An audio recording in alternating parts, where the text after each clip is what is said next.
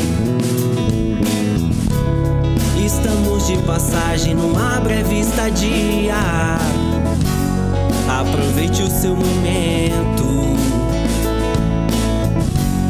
celebrando o que há de bom.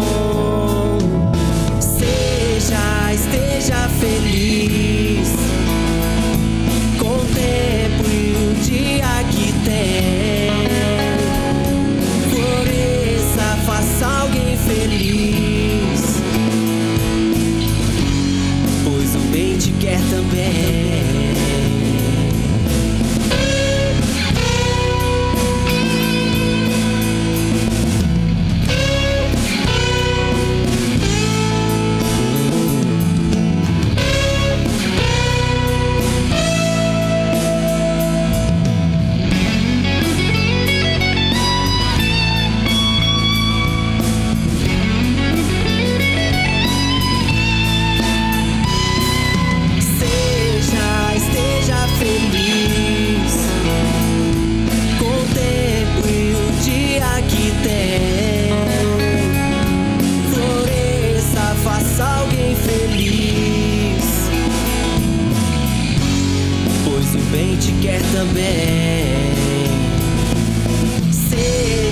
Esteja feliz, contemple o dia que tem. Floresça, faça alguém feliz, pois o bem te quer também. Pois o bem te quer também.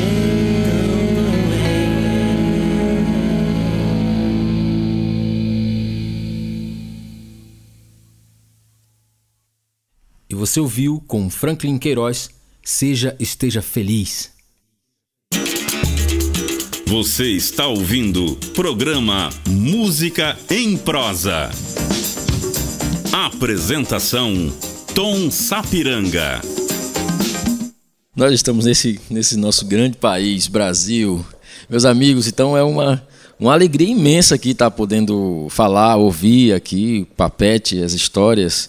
Sei que vocês também aí estão super felizes com isso tudo. Eu estou aqui felicíssimo. Mas, Papete, então, assim, a arte, a cultura, são fatores principais assim, na preservação da identidade do nosso povo. E eu mesmo sou militante da preservação também de nossas raízes, mesmo sendo também assim, a favor das transformações do mundo, as transformações que vêm de maneira boa e que nos auxiliam também na preservação de tudo isso, e não no assassínio assim, da nossa cultura, né? Então me diz, meu amigo, o Brasil é um país que valoriza e cuida de sua cultura? Em síntese, não. A resposta é não, bem grossa e curta. Existem pessoas no Brasil que se preocupam com isso. Agora, o Brasil, enquanto nação, não se preocupa. Enquanto Estado desvaloriza. Enquanto nação, não se preocupa e não cuida. Agora, existem brasileiros eméritos, muito dignos e nobres, que se preocupam e desenvolvem um trabalho de pesquisa, de registro, de resgate e de descoberta de novas coisas, não só no campo do folclore como um todo, mas no campo do que está se criando hoje, do que está se renovando, do que está se fazendo, novos compositores, novos autores, novos estilos e tal. A questão é, no Brasil, ninguém viaja. As pessoas não gostam de ir para o interior. E é no interior que reside 70% da criação cultural, artístico-musical deste nosso país. Mas as pessoas não vão, elas não querem. Não sei porquê, querem ficar só nas capitais, nas grandes cidades, ou no litoral debaixo de um coqueiro, sabe aquela coisa? E não se preocupam. E se você viaja por esse país, pelo interiorzão mesmo, nossa, é fantástico, que coisa maravilhosa. Essa miscigenação toda e o sincretismo, toda essa coisa toda gerou uma cultura tão maravilhosa, sabe? Há que se viajar, tem que se viajar, tem que se desbravar, tem que se conhecer e reconhecer toda essa filigrana, essa preciosidade que nós temos escondido nos nossos sertões. Agora, no todo, o Brasil é um país de muito modismo, mas é um modismo muito mal feito, muito piegas, muito porco mesmo, sabe? E isso é que está fazendo sucesso. Infelizmente é isso. Ao contrário de países como os Estados Unidos, onde se faz coisas que de repente você pode não gostar, mas é bem feito. Eles fazem para o mundo consumir aquilo. E no Brasil a gente faz um cantor que fez um sucesso com uma música bem peba e que de repente algum cara muito vivo, muito esperto, vamos fazer sucesso e vamos ganhar dinheiro com isso. Faz, compra as emissoras de rádio, dá o jabá para o programador da rádio, para o locutor, para o produtor da TV, para essa coisa toda. Aí, meu filho, até eu, vestido de baiana, cantando ula ula, faço sucesso. E isso é vendido lá fora como música brasileira representativa. É um assassinato a nossa tradição e a nossa capacidade de fazer música de alta qualidade, eu acho. Meu amigo Papete, você é um representante assim vivo, né, dessa nossa cultura, da cultura brasileira. Tem em si esse arcabouço aí maravilhoso que representa mesmo de verdade nossa cultura.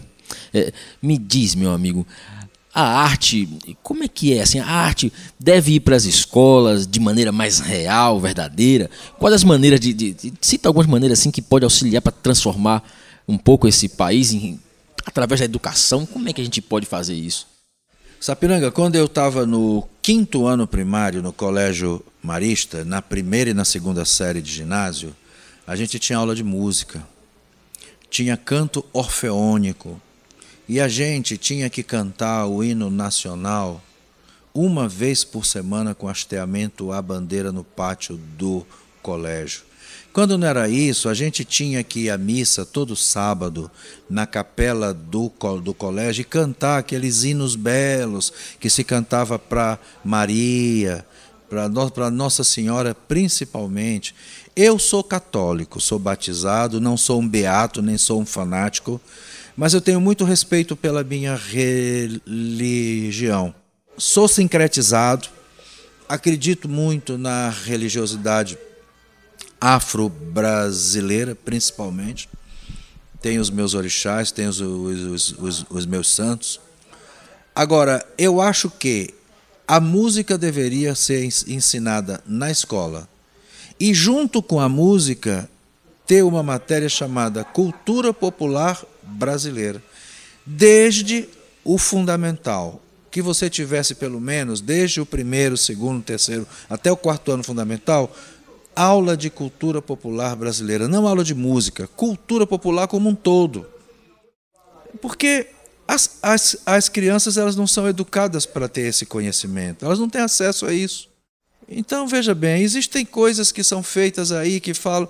Quer dizer, você falar de Halloween e não falar de caipora, não falar de mula sem cabeça, de boitatá, de currupira, dessa coisa, eu acho uma discrepância, é uma coisa paradoxal. Você está num país que tem um folclore riquíssimo e que existem personagens fantásticos. Por que não ensinar isso para as crianças? É só querer. Às vezes me parece que existe um complô feito por alguém ou por alguma coisa para desmerecer a virtude que a cultura brasileira tem e fazer com que o brasileiro, com essa coisa de globalização, eu não desmereço a globalização como processo final de um desenvolvimento tecnológico, científico, essa coisa toda, grandes descobertas, grandes invenções, mas a gente tem que preservar paralelamente o que é nosso, o que faz parte da nossa essência, da nossa referência, do nosso padrão de valores, usos e costumes, que está se degradando e a gente está perdendo isso. Por quê? Porque não existe informação sobre a gente mesmo. E a criança que é quando ela começa a formar seu caráter e sua personalidade, não repassam isso a ela. Há que se fazer uma revolução na educação, que se faça uma revolução cultural e educacional. Meus amigos, aqui nós estamos com esse grande figura, com essa grande personalidade, Papete, e o programa tem essa característica de trazer informações do mundo da música, do universo da arte, da cultura popular brasileira. É para isso que nós estamos aqui, para trazer uma explanação bacana, para trazer músicas bacanas, para trazer uma ideia, uma concepção verdadeira, buscar assim, uma concepção verdadeira desse país, do que a gente faz de arte nesse Brasil. Então, Papete, para a gente encerrar aqui esse nosso bate-papo, amigo, qual a mensagem que você deixa para os artistas novos e para as pessoas de modo geral aí em relação à nossa arte, nossa cultura brasileira? É muito difícil você deixar uma mensagem, é muito complicado. Eu diria só assim, é preciso ser observador. É preciso botar a mochila nas costas e viajar, conhecer o interior. Esse negócio de dar a frente para o mar e as costas para o sertão sempre foi o grande erro do artista brasileiro. O poder da cultura brasileira está no interior do Brasil, está nos cerrados, nas caatingas, nos gerais, nos sertões, nos canaviais, nos cafezais, sabe? É isso. Tem que buscar a informação dentro do coração do país. Então é isso, viajem, conheçam, observem e respeitem as suas origens, suas referências. Só isso. Então, Papete, nós agradecemos aqui, eu agradeço a você por ter aceitado o convite e ter vindo aqui ao nosso programa. Felicidades, meu amigo. Eu estou deixando com você inclusive, um CD com o repertório do meu último disco chamado Senhor José. Tem uma gravação de uma música chamada Na Baixa do Sapateiro, do Ari Barroso, que eu fiz instrumental. Trabalha essa música e divulga ela, que você vai ver como o seu programa vai ser um maior sucesso. Ah, com certeza, será divulgada. Felicidades a todos aí que estão aqui e aguardem aí o próximo. Espero por todos vocês. Um grande abraço. Você ouviu Música em Prosa. Apresentação: Tom Sapiranga.